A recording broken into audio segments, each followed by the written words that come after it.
कर रहे हैं नई सीरीज को स्टार्ट इग्नू का FST 01 foundation course on science and technology.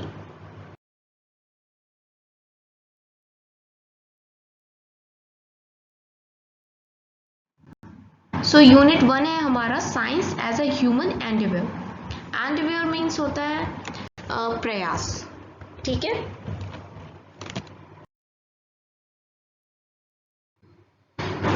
So we are starting from the introduction.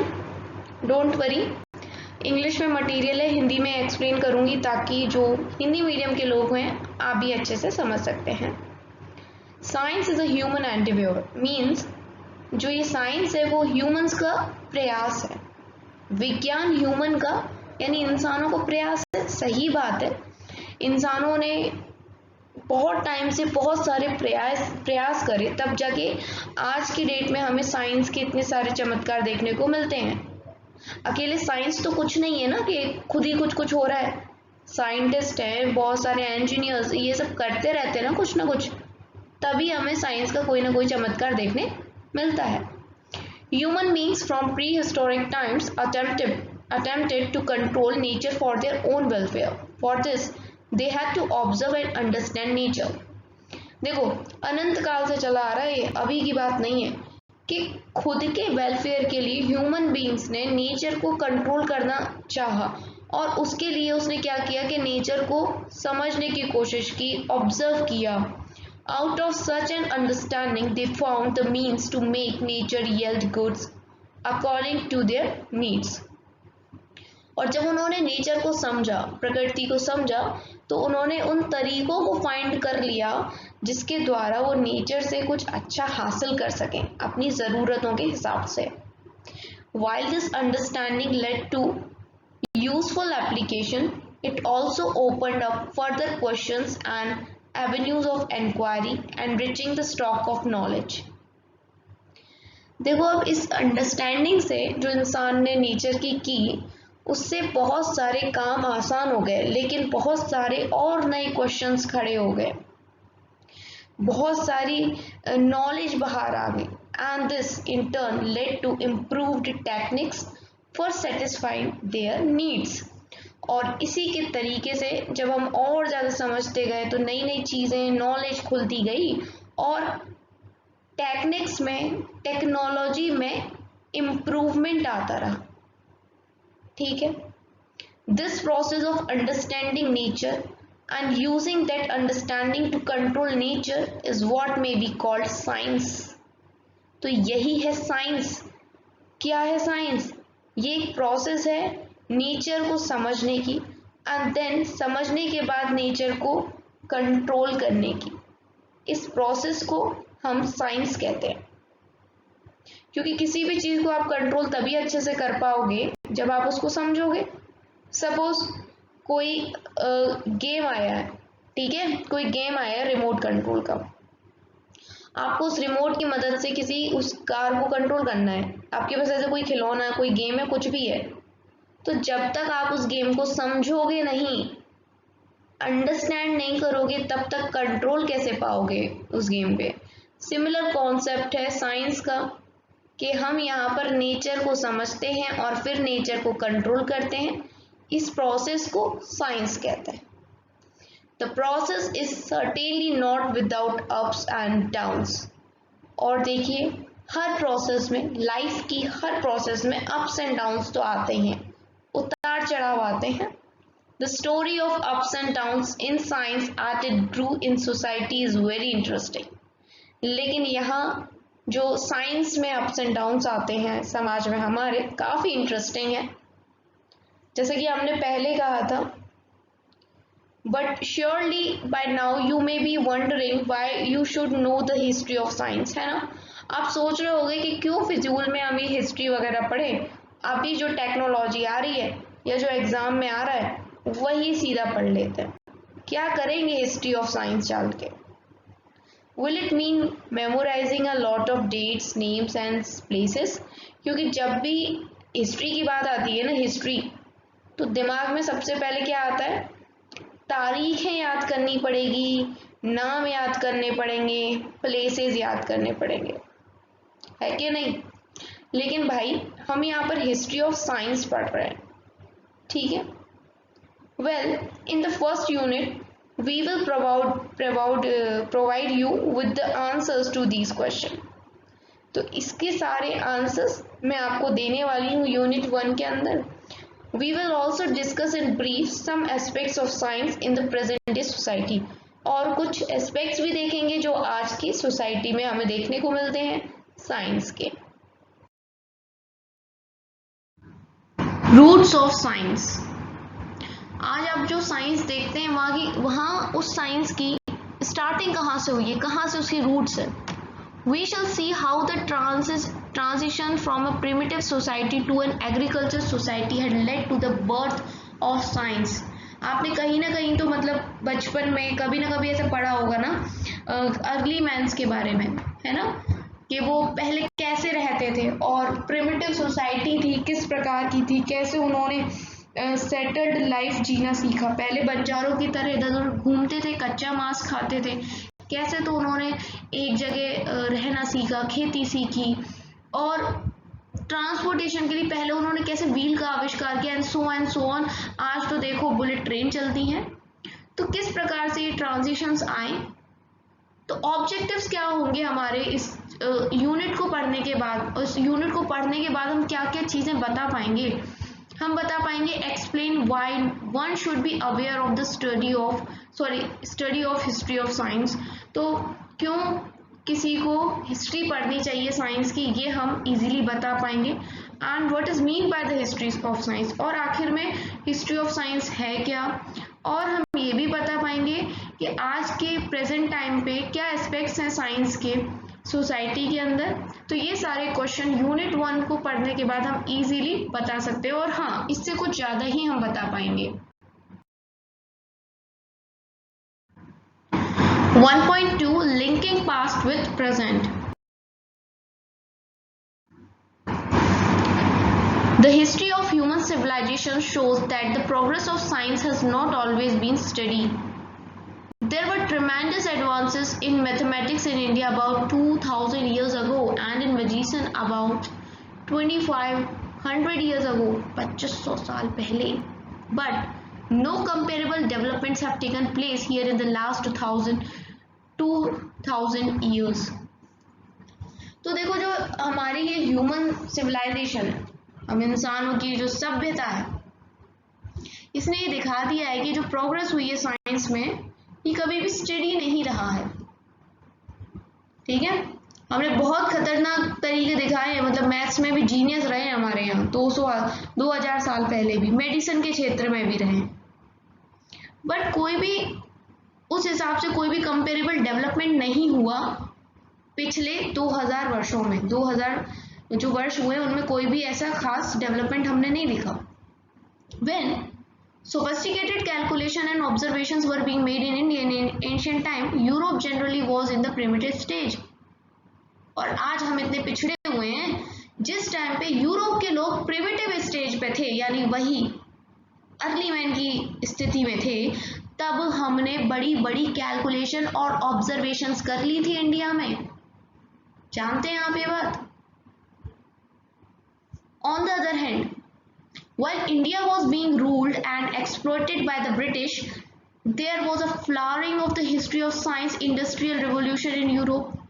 लेकिन उल्टे, उसी का उल्टा देखो कि जिस टाइम पे ब्रिटिशर्स हमारा शोषण कर रहे थे, वहां पर इंडस्ट्रियल रेवोल्यूशन आ चुकी थी यूरोप के अंदर, और हम पिछड़ते जा रहे थे क्योंकि हमारे ऊपर हमें बर्बाद करते जा रहे थे ये ब्रिटिशर्स।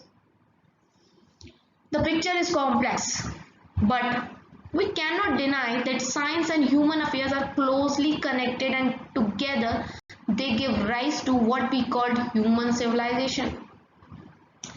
भाई पिक्चर बहुत कॉम्प्लेक्स है, लेकिन हम इस बात को मना नहीं कर सकते हैं कि जो ह्यूमंस हैं और साइंस है ये बहुत ज़्यादा क्लोजली कनेक्टेड है, और जब ये मिल जाते हैं तो क्या मिलता है हमें, एक सभ्यता। पढ़ी होगी ना कभी सिंधु घाटी सभ्यता, मान ही नहीं सकती। सीबीएसई के स्टूडेंट हो तो पक्का पढ़ी होगी क्लास 6 के अंदर। तो वही सिविलाइजेशन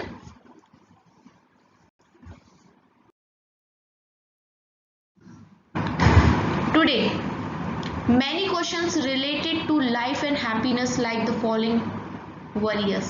बहुत सारे क्वेश्चन हैं जो आजकल आते हैं दिमाग में और हमें टेंशन दे के जाते हैं, जैसे कि how is it that in spite of the development of science and technology in our country the vast majority of our people do not even have clean drinking water, basic health care or simplest facilities for education.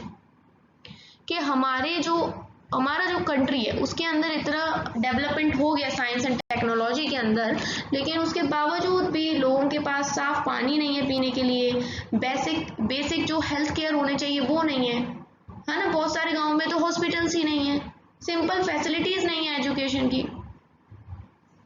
ऐसा क्यों है कि बहुत ही छोटी सी आबादी ही science and technology के मजे लूट रही है।